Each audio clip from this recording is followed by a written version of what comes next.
Good afternoon, everyone from Melbourne in Australia. So today I'm actually just doing a short demo on how you use tea charms, this is the base kit in my Etsy store in my beautiful glass swan. I love this, so retro. And I'm using today, I've got these fabulous books. It's volume 1 and volume 2. I got mine on Amazon and they're 101 tarot spreads. It's put together by Sheila Height. They are fabulous and it's from all the modern tarot readers and from around the world. So I've got, you can see, my various flags, and there's certain spreads, and I wanted to show you how you would use charms with a spread. I'm just trying to think, what have I got marked here?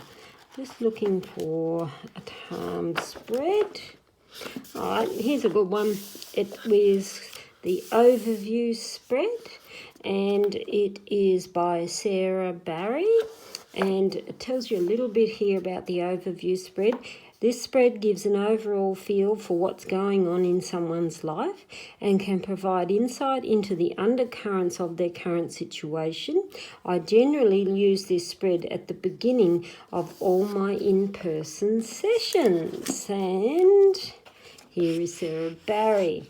Sarah Barry, known as Psychic Sarah, she's actually an Australian gal and she's in Sydney, which is New South Wales. So let's use Sarah's The Overview spread. But like I said, you've got to race out to Amazon and get these books. They are brilliant.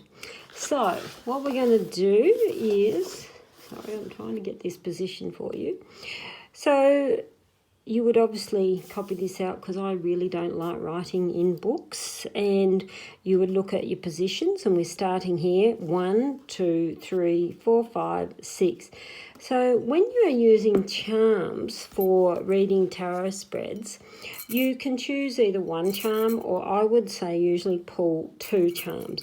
And the reason is I just think with symbolic divination instead of tarot, you need at least 2 to be like, if you're using oracle cards or my tea cards, I would say pull 2 cards for each category. So I'm going to pull 2 charms for each section in the order that Sarah has this spread. So looking here, I've got the chair and the house. I'll go through these in a couple of seconds. We've got the camel, and I've got a balloon. And I've got a cross, mix, what do we got? A frog, a bat, I've got 3 there, so a boat and a monkey. Okay, so we'll use just a common scenario is a young man who's working in a company, and he's been okay in this company, but he's wanting better opportunities. So we're going to pull out this overview spread and see where he's going with this company. He's on the cusp, we'll say, of does he look for another job or does he actually stay where he is? So let's have a good look at that question. So position 1 is, where is he sitting at right now? He's got the heart, which can mean passionate about what he does or loves what he does. So it's nice because it doesn't mean negative that he hates where he's going. But he's also got the mask, which tells me where he's currently at. Is he not looking at his passion and potential? The mask is often a concealment sign, which means rip off the mask. It's like take off the band-aid and have a really good look at where you are.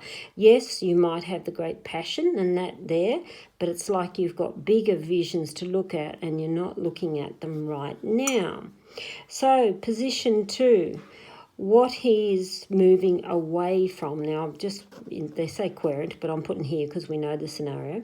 So what is he moving away from? We've got lion and we've got the sailboat, or its representation of the ship. There would tell me he is probably changing because he's looking at, is there enough management opportunities for him? He's got the ship, which is a movement sign, regardless of a ship or a sailboat. And it's almost like, what is he moving away from? Is it the changes in upper tier management?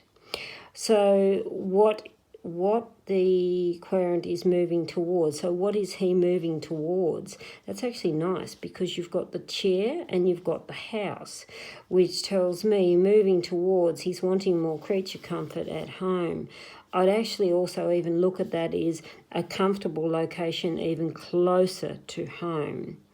So position 5, what will influence or test him to help the querent in the near future?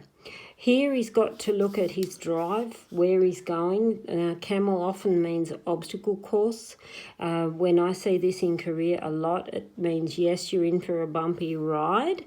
And here, yes, what will test him was probably some obstacles and a lot of stress and pressure, but it's in the near future. So what will influence him in the near future? He's got the cross and the frog. Frog is him basically like chameleon, adapt and change, adapt and change. The cross there would tell me he's looking at obligations, and I would look at that and say, where's his path going? Where is his soul going? What is it that he feels obligated to do? And what will influence him is some of his obligations that he has, and it may be just his work ethics. But we've also got the frog, which tells me it's time to take the leap of faith. So it's abandon his obligations. So what is strongly influenced him and his actions and choices at this time? The monkey there is often in a career someone or a mitigating factor that is manipulating the situation. He has the bat, which tells me he's a very smart, very intelligent young man, but he needs to look and focus closely on what it is that he's looking at and wanting out of his career path. Is the company he's with going to help fulfill him in the growth that he's looking for? But is there someone manipulating the whole process of this? Monkey is, yes, smart and clever and trickster. But he's got a bat too. Now, you've got two very equally high intelligence. And I would look at this of what influences his action. Is someone manipulating the processes behind the scene? He here needs to look at it from every perspective that he possibly has. So that is how you do a charm reading using a tarot spread. So jump on to Amazon. It's probably on various websites and Booktopia and Book Depository and all of those there. I can't speak highly enough of these. I think they are amazing. And look at all these spreads. They are just for everything. And I love them to bits. So thanks for joining me. Bye for now.